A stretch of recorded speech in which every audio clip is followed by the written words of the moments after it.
4 பேர் மட்டுமல்ல, 5 பேர் மட்டுமல்ல, முதலமைச்சர் தலைமையில் ஒட்டுமொத்த அமைச்சர்களும் அமர்ந்திருக்கும் ஜனநாயக சோஃபா இது. சனாதன சிம்மாசனங்களுக்கு ஜனநாயக சோஃபாக்கள் பற்றி பேசுவதற்கு அருகதையோ யோகியதையோ கிடையாது என்றும் அவர் காட்டமாக கூறியிருக்கிறார். ஆளுநர் உரையில் புதிய திட்டங்களை சொல்வதற்கு வாய்ப்பில்லை என்பதை முன்கூட்டியே கூறுவதற்காகவே வெள்ளை அறிக்கை வெளியிடப்பட்டுள்ளதா என முன்னாள் நிதியமைச்சர் தங்கம் தென்னரசு குற்றம் சாட்டியுள்ளார். சென்னையில் செய்தியாளர்களிடம் பேசிய அவர், நிறைவேற்ற முடியாத வாக்குறுதிகளை கொடுத்து ஆட்சிக்கு வந்துவிட்டதால் மக்களிடம் இருந்து தப்பித்துக் கொள்வதற்காகவும் ஆளுநர் உரையில் எந்த புதிய திட்டங்களையும் வெளியிட வாய்ப்பு இல்லை என்பதை சொல்லாமல் செல்வதற்காக வெள்ளை அறிக்கையை தவைக்க அரசு வெளியிட்டிருப்பதாகவும் அவர் குற்றம் சாட்டினார். இந்த விதங்களில் பொதுவாக வெள்ளை அறிக்கை எப்ப வெளியிடுவோம் கேட்டீங்கன்னா பட்ஜெட்டுக்கு முன்னால வெளியிடும். ஆனா பட்ஜெட்டுக்கு முன்னால கவர்னர் ஆளுநர் உரைக்கு முன்பாக வெளியிட்டிருக்கிறார். காரணம், ஆளுநர் உரையில நாளைக்கு புதிய திட்டங்களை சொல்லணும். கொடுத்திருக்கக்கூடிய வாக்குறுதிகளுக்கான கொள்கைகளை சொல்லுகிற போது இந்த திட்டங்களை நாங்கள் சொல்லணும். அதுல புதிய திட்டங்களை சொல்வதற்கு எங்களுக்கு வாய்ப்பில்லை என்பதற்கு ஒரு பிரியூடாக அந்த யானை வரும் முன்னே மணி ஓசை வரும் பின்ன என்பது போல நாளைக்கு நீங்கள் இடத்தில் எதையும் எதிர்பார்க்காதீர்கள் என்பதை சொல்லாமல் சொல்லி கவர்னர் உரைக்கு முன்பாகவே இந்த வெள்ளை அறிக்கையை இந்த அரசு வெளியிட்டிருப்பதாக நான் தெரிவிக்கிறேன். தாவேகா 5 ஆண்டுகள் முழுமையாக ஆட்சி செய்தால் அப்போது தமிழகத்தின் கடன் 20 லட்சம் கோடியாக உயர்வதை யாராலும் தடுக்க முடியாது என்றும் அவர் திட்டவட்டமாக கூறினார். தமிழ்நாட்டை பொறுத்தமட்டில் நான் புள்ளிவரங்கோடு சொன்னதை போல இது 2 மடங்காக வரக்கூடிய இந்த பேட்டர்ன் தொடர்ச்சியாக இருக்கும். கடன் இந்த பேட்டர்னில் வரும். நான் இன்னும் கூட சொல்லுவேன், இந்த செய்தியாளர் சந்திப்பிலே நான் ஒரு சவாலாக சொல்லுகிறேன்.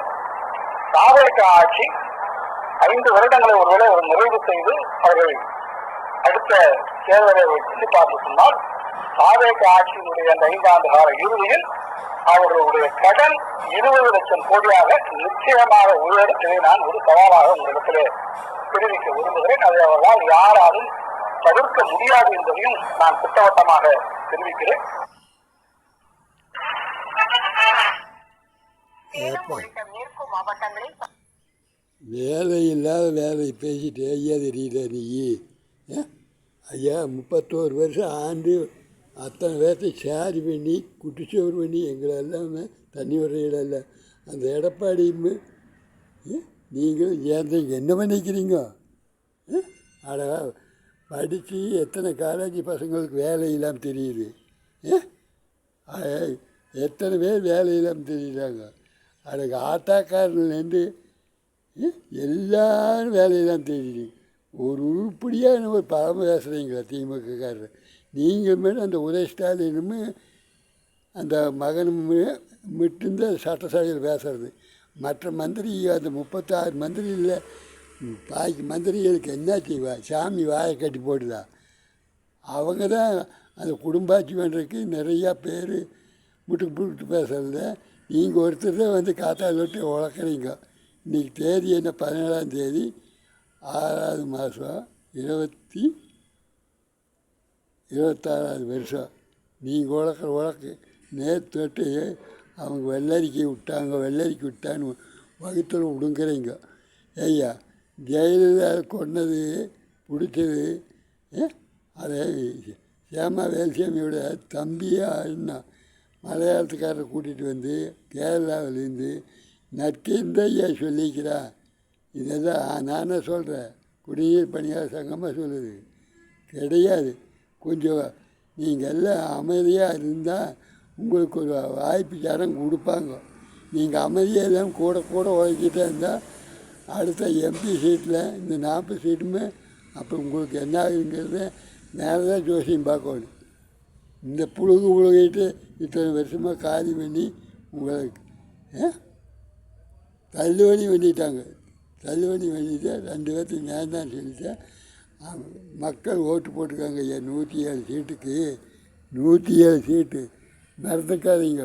மந்திரி என்னவோ காலை பிடுங்குற கையை பிடுங்குற 6 மாதத்துக்கு அப்படின்னா இதெல்லாம் நடக்கிற நியாயம் ஐயா.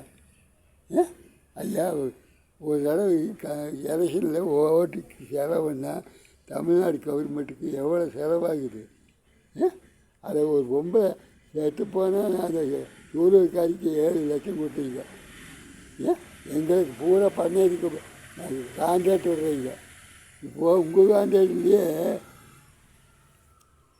அந்த கரண்டு பவர் ஆஃப்ஸ் சம்மந்தப்பட்டதை இப்போ கான்ட்ராக்ட் விடுறதுக்கு இந்த ஆட்சியும் வந்துடுது. ஏறக்குறைய பேசிகிட்டு இருக்குது. இப்போ சாராயத்தையுமே இந்த ஆட்சி கொஞ்சம் விட்டுடுது. இப்படி கான்ட்ராக்ட் விட்டால் மக்களுக்கு ஒரு கவர்மெண்ட்லேருந்து ஒரு பதிவு எங்களுக்கு வேண்டாம் ஐயா. அது எங்கள் பசங்களுக்கு வேணுமா இல்லையா? நாங்கள் தொலைகிறோம், எங்கள் வாழ்க்கை முடிஞ்சது. கொஞ்ச நாள் மனசில் நெஞ்சம் உண்டு நேர்மை உண்டு ஓடு ராசா அப்படின்னு எம்ஜிஆர் வாடிக்கார். ஆனால் நீங்கள் நெஞ்சும் இல்லை ஓடும் இல்லை ஓடுறதும் இல்லை. நீங்கள் வெட்டியே சம்பாரித்து வச்சுட்டு அது நீங்கள் ஒன்றீங்கன்னா உங்களுக்கு காலம் எத்தனை 70 வயசு ஆகுறீங்க. ஒன்று 20 வயசுக்கு இருக்க போகிறீங்க. அதுக்கு மேலே பேரம் பேசி தான் சாப்பிட போகிறேன். அது வெட்டியில் மனுஷனுக்குரிய ஆசை கொஞ்சம் தான். அது பூராமே ஒரு சாணு பகுதி. புரிஞ்சுதா? குடிநீர் பணியாளர் சங்கத்தை எங்களை கசைக்கு புழிஞ்சு வச்சுருக்கிறீங்க. கூட்டு தொப்புறு தொழிலாளி மற்றதையும் பண்ணி இப்போ தாமக்காசியுமே கான்ட்ராக்டு மதுக்கடையை கொஞ்சம் விட்டாச்சுன்னு பேசுகிறாங்க. ஒன்றும் அதிகாரப்பூர்வமாக தெரியல. ஒன்று கரண்டையும் தனியாருக்கு விட்டா கரண்டுக்காரர் அத்தனை பேருக்கு சும்மா இத்தனை நாள் தாய் தாப்புங்க கரண்டு மரம் ஏறி வேலை பழகி அப்போ வேலைக்கு போடுறா. தாமக்காவும் கான்ட்ராக்ட் விடாட்டி ஆளுகள் விட்டு வேலை வாய்ப்பு கொடுக்கறது தான் தமிழ்நாட்டுக்கு அழகு.